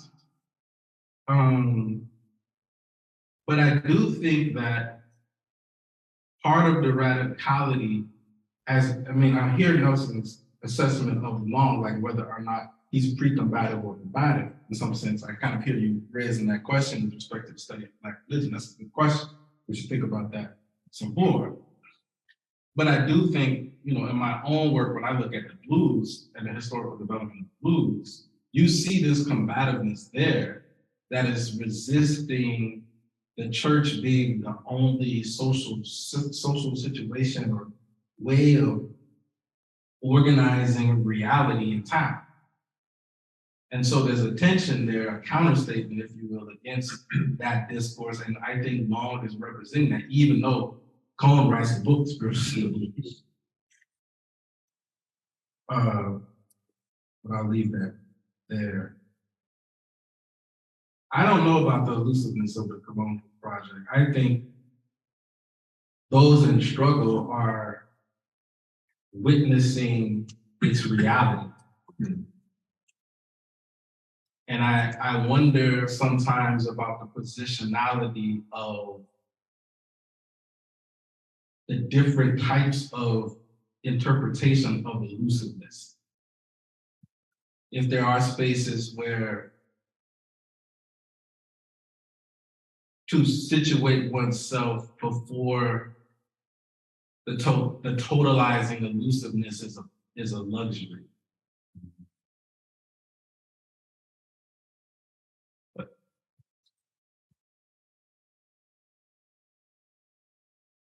Well, starting with the first question coming from the virtual space about spirituality in combative spaces, which also connects with the last question that Rufus raised before.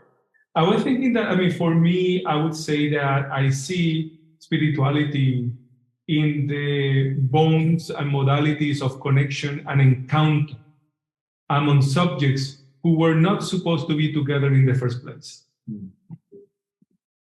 that whatever happens there that allows for a connection where there was supposed not to be any connection, where there was supposed to be undermining and destruction and annihilation, that I would call or link to the notion of spirituality. Whether explicitly brings up notions that we call religious or not. But I can easily see the religious, what we call religious or more explicitly spiritual forms playing a very important role in for the igniting, cementing, strengthening, refreshing those bonds of relation and solidarity that can emerge there. And then as you think about coming together, defining the common goal and purpose of mobilizing together, these are different activities that I think would generate our own spirituality or be infused by something that we call spiritual, right? If we think about spirituality as having to do with community formation, especially in spaces where there was supposed to be the absence of real community to begin with, right? We're seeing the moment of the emergence of the human itself in the process of these acts of belonging, and maybe the spiritual find its presence right there, right then and there. I think that these dynamics of thinking, for example, this way of thinking of spirituality is what is typically left out or disconnected from the liberal institutions and modalities of dealing with our world that already presume that we are people, right? Already presume that we're individuals and peoples endowed with certain knowledge and capacities, and we come to a place like the university to share it and so on, right? To share it and have exchanges with our students and ideas. But what if the catastrophe of modernity coloniality has been such that that's really a presumption and a problematic presumption? Because in these combat zones that I think, and the places where the impact of this catastrophe, what we see is the creation of really a dehumanized context that you have to work on the conditions of possibility to begin to start emerging as a subject, to begin to start to write, to begin to start to thinking. And we're not talking about the cultivation of the citizen or the liberal subject anymore. And that is typically how academic spaces are conceived. So I'm thinking about, I want to embrace knowledge, learning, thinking, but I don't think that these existing functions and categories really go deep enough in defining the contours of how that can actually happen and how that can be effectively mobilized against a pervasive structure of coloniality. Right? So I will still be, call us to be a caution when we feel too close. It's not that we want to simply demonize these spaces and reject them. It's that really they fall short and we should demand more. Right? And I think that we need to create insurgent activities to, within the limits that we have, do certain creative things. I can give you even concrete examples of how to approach the classroom. The classroom, the classroom, you said so many, the classroom in the university classroom, as I told you, I give my first classes in a maximum security prison. But I wonder, what is the difference really? There's some more linkages that we may think between the prison and the classroom and the university and how we're supposed to contain it, even as we share in knowledge, right? But even that dynamic teacher that is far too narrow to understand the kind of production of knowledge that we should be generating. So how we alter that, right? I think that that's part of the task of decoloniality, and it will be combative. That will be combative. The combative doesn't mean that you're taking, right, an RK-47, you're going there, you're engaging in militia. It's that kind of attitude that you're taking in face where you are, wherever you are. And I said, wherever you are. Does it say that it will be easy or obvious? Hell no. Hell no. But I think what we learn from this is that you do it wherever you are. And you try to do it with the people who are there. And, you cannot take in all the major problems of the world, right? You can do your part, right? And maybe you want to tackle But that is part of the growth. How you're all together getting to know what priorities are you going to assert, what are you going to do, right? The question about that reminded me of some comrades in New York City who organized an umbrella movement called Decolonize This Place.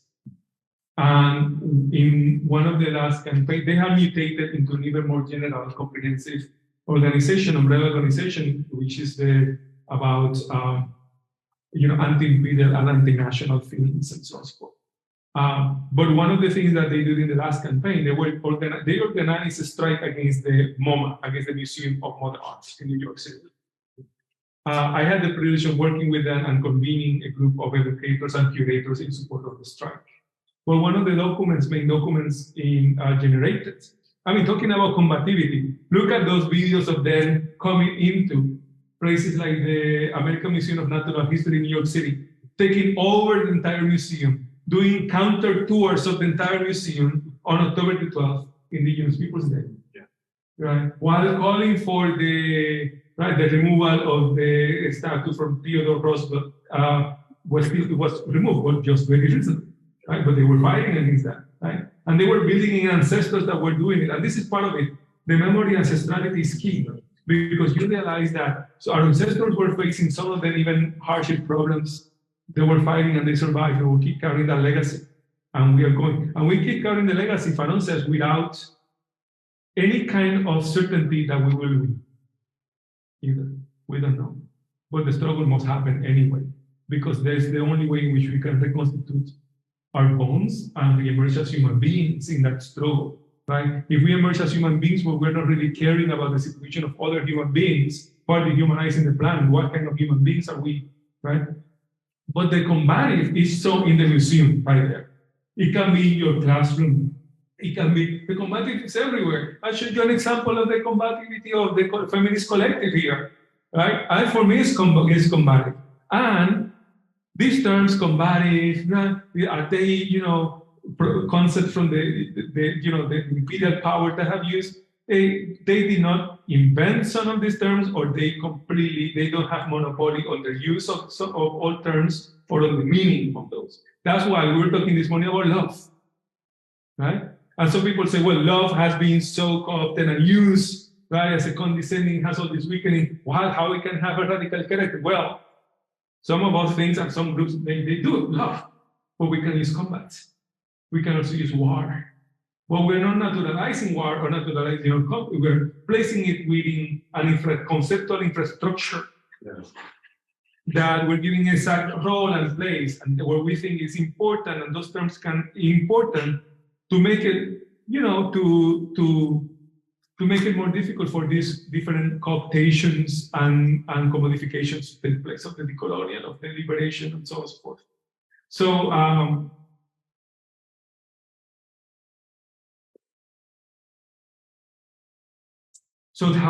that's how I would,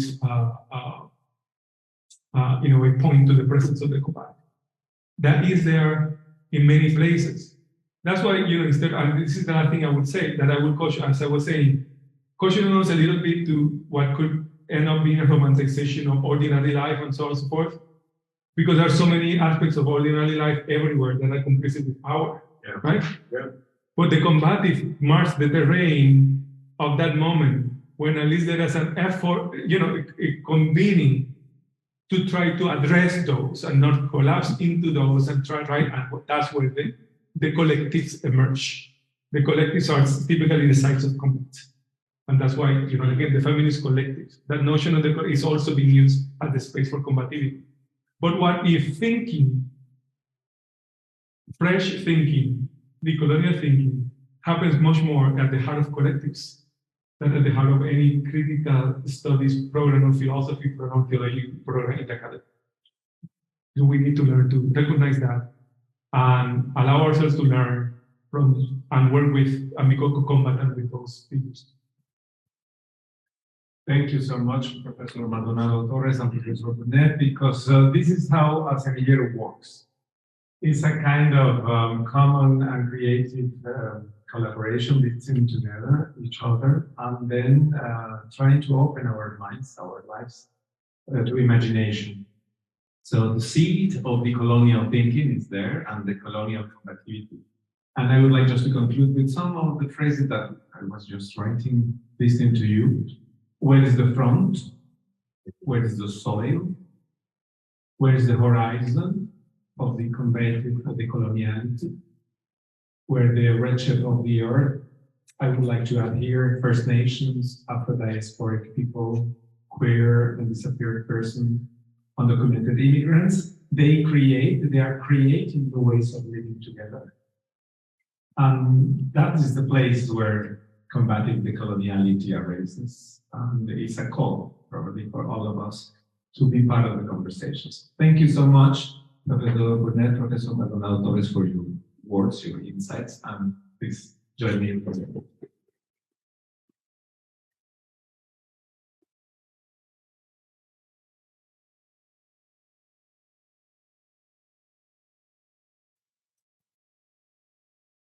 This was banquet, right? The first roundtable, and then today the lecture. But this is a lunch now, at lunchtime, and we are just offering for all of you. Do you want to join us? The room beside us.